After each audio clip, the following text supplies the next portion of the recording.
Hello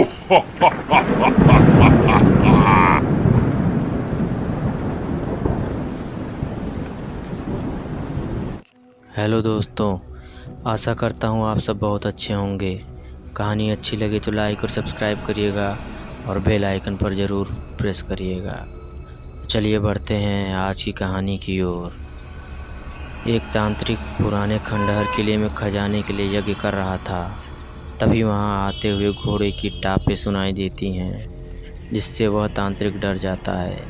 लेकिन वहाँ न कोई घोड़ा दिख रहा था और न ही कोई शख्स दिखाई दे रहा था। उस अदृश्य और अनजान शक्ति के वहाँ आ जाने से यज्ञ की आग बुझ जाती है। तभी वह अनजान शक्ति तलवार लेकर उस तांत्रिक की ओर बढ़ती है और उस पर कई जानलेवा हमला करती है, जिससे उस तांत्रिक की मौत हो जाती है। अभी तक खजाने के लालच में हजारों लोग अपनी जान गंवा चुके हैं। आज की इस कहानी में एक ऐसी ही सच्ची घटना के बारे में बताएंगे।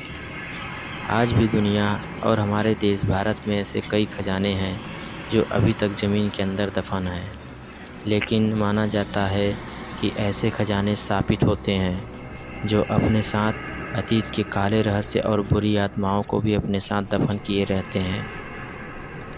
जब कोई इंसान ऐसे खजानों के साथ छेड़छाड़ करता है तो वह इन स्थापित खजानों के साथ दफन बुरी आत्माओं का शिकार हो जाता है।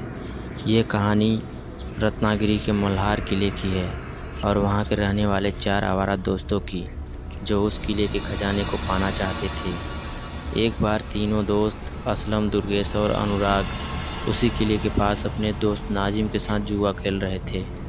लेकिन ये तीनों दोस्त हर बार की तरह अपने दोस्त नाजिम से जुआ हार जाते हैं, जिससे असलम पर नाजिम का 15,000 रुपये का कर्ज हो जाता है।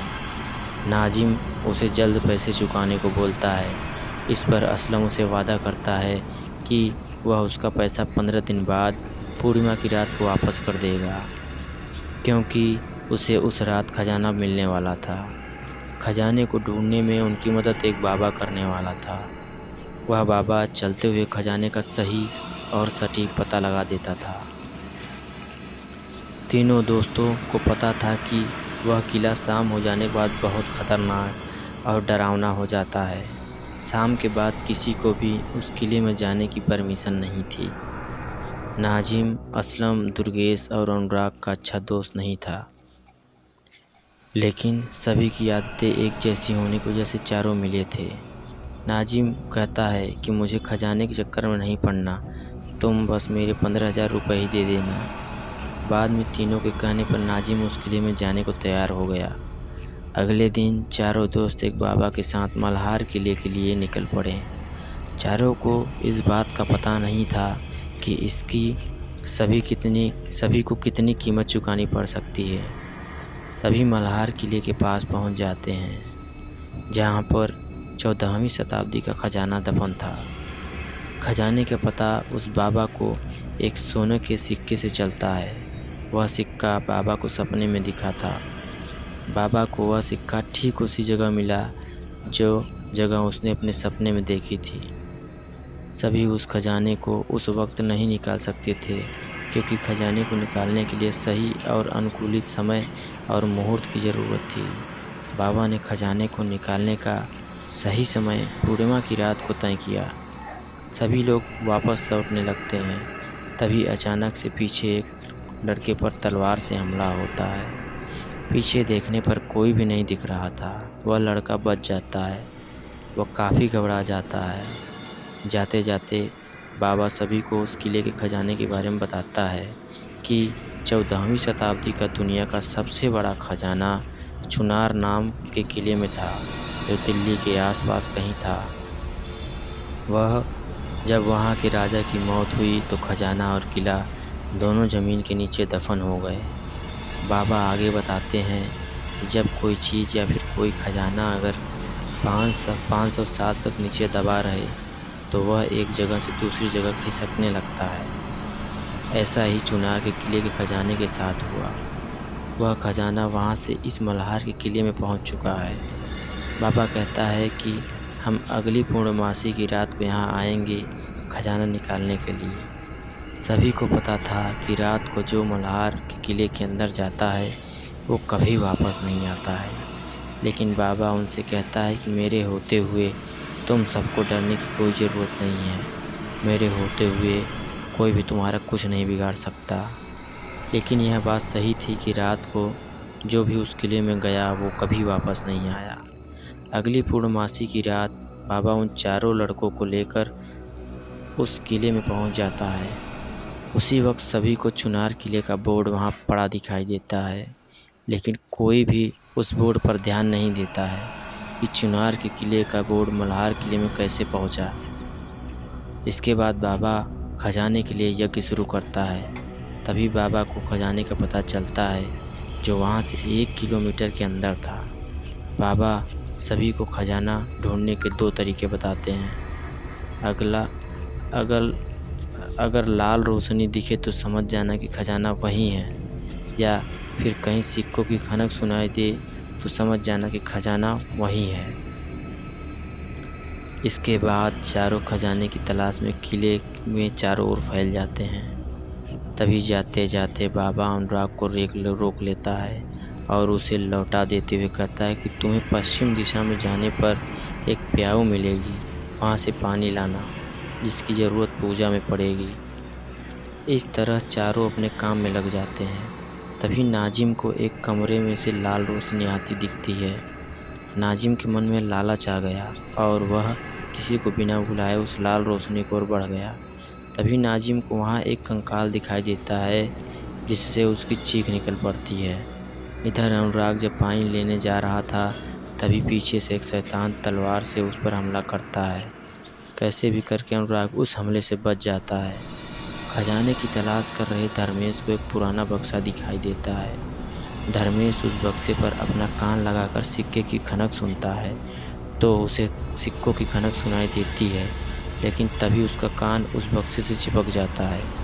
बहुत कोशिश और ताकत लगाने के बाद धर्मेश छूट जाता है, लेकिन उसका कान उसी बक्से में चिपका रह जाता है। उसकी चीख सुनकर असलम और नाजिम वहां आ जाते हैं और ये सब देखकर खजाने को छोड़कर वहां से जाने की बात कहते हैं। इसी दौरान अनुराग को एक प्याऊ दिखती है। वह पानी भरकर वापस लौटता है तो शैतान फिर से उस पर हमला करता है। अनुराग पूरी तरह से उस शैतान के चंगुल में फंस चुका था। भागते हुए असलम को एक सुराख से लाल रोशनी आती हुई दिखाई देती है तो असलम खजाने के लालच में अपना हाथ उसी सुराख में डाल देता है। उसके हाथ में सिक्के भी आ जाते हैं, लेकिन उसका हाथ अंदर ही किसी ने पकड़ लिया था। वह अपना हाथ बाहर नहीं निकाल पा रहा था। तभी शैतान उसे मारने के लिए आगे बढ़ता है तो असलम की चीख निकल पड़ी। चीख सुनकर धर्मेश असलम के पास पहुंच जाता है, लेकिन वह भी उसका हाथ बाहर निकालने में असफल रहता है। धर्मेश भागकर बाबा के पास जाता है और उसी से सहायता मांगता है, लेकिन वह बाबा अपनी साधना में लीन था। उसने धर्मेश की एक बात न सुनी। तभी अनुराग भी वहां पहुंच जाता है और धर्मेश और अनुराग ज़बरदस्ती असलम का हाथ बाहर निकाल लेते हैं, जिससे हाथ बहुत जख्मी हो जाता है। हाथ से ढेर सारा खून निकल रहा था। तीनों भागकर किले के गेट की तरफ बढ़े। तभी बाबा उन्हें रोक लेता है, उन्हें सारी सच्चाई बताता है। मैंने तुम सबका इस्तेमाल किया है। मैंने तुम्हें इस खजाने का रहस्य तो बताया ही नहीं था। इस खजाने की रक्षा कई सालों से चुनार के राजा का एक वफादार सैनिक कर रहा है और बहुत ही खतरनाक प्रेत है। अगर मैं ये बात तुम्हें बता देता तो तुम मेरे साथ कभी नहीं आते।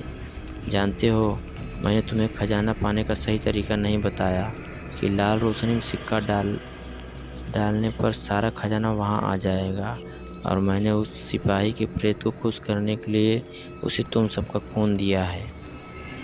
अब मुझे उस खजाने को पाने से कोई भी नहीं रोक सकता, जहाँ तक उस खजाने का प्रेत तक नहीं।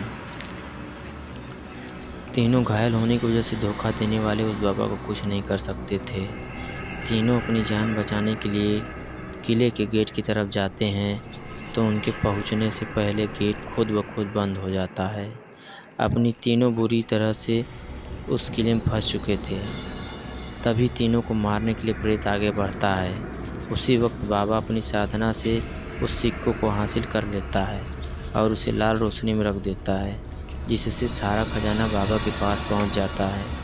तभी खजाना से एक रोशनी निकलती है, जिससे बाबा की आंखों की रोशनी चली जाती है और उसकी पूजा में बाधा उत्पन्न हो जाती है, जिससे प्रेत वहां आता है और बाबा को कैद कर लेता है और बाबा को मारने लगता है। बाबा की चीख तीनों को सुनाई देती है, जो उन तीनों से मदद मांग रहे थे। तीनों अब उस धोखेबाज बाबा की बातों में नहीं आने वाले थे। तीनों बाबा की बातों को अनसुना करके किले की दीवार से उस पार जाने का फैसला करते हैं, क्योंकि किले का दरवाज़ा तो पहले ही बंद हो गया था। तीनों एक दूसरे की मदद से किले के बाहर निकल आते हैं, लेकिन सैनिक का प्रेत अभी भी उनका पीछा कर रहा था। तीनों भाग भाग कर इतना थक चुके थे कि उनकी हिम्मत जवाब दे चुकी थी। तीनों थक कर वहीं गिर पड़े। तभी उन तीनों को सामने एक पुराना खंडहर जैसा कमरा दिखाई दिया। वहां जाकर तीनों छिप गए और सवेरा होने का इंतज़ार करने लगे। उनके पास कुछ सिक्के थे जो उसी खजाने के थे। अनुराग असलम को डांटता है कि अगर हम खजाने के लालच में नहीं पड़ते तो वो आत्मा हमारे पीछे नहीं पड़ती। उन्हें लगा कि आत्मा वहाँ उनका पीछा नहीं करेगी।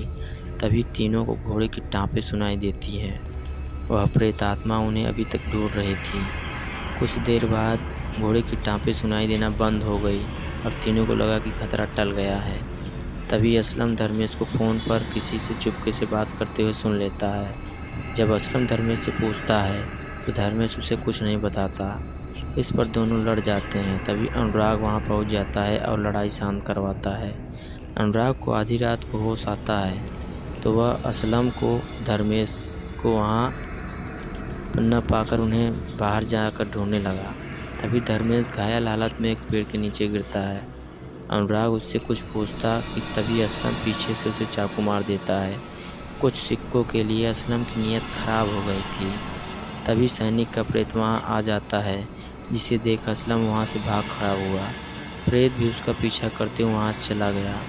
तभी वहां नाजिम आ जाता है, क्योंकि धर्मेश ने उसी को कॉल किया था सिक्कों से उसका कर चुकाने के लिए, लेकिन अब देर हो चुकी थी। तभी नाजिम को असलम की चीख सुनाई दी। असलम को सैनिक का प्रेत मार चुका था। प्रेत उसकी लाश को धर्मेश और अनुराग की लाश के पास ले जा रहा था। नाजिम भागकर एक पेड़ के पीछे छिप गया। वह प्रेत खजाने के सिक्के लेकर वापस चला गया। सारा खजाना अपनी जगह वापस पहुंच गया था, तभी तक वहीं पर था। दुनिया के सामने उस बाबा के साथ तीनों दोस्तों की मौत अभी तक रहस्यमयी बनी हुई है, सिर्फ नाजिम को छोड़कर। धन्यवाद दोस्तों, कहानी यहीं तक थी। अच्छी लगी हो तो लाइक और सब्सक्राइब करिएगा और बेल आइकन पर ज़रूर प्रेस करिएगा।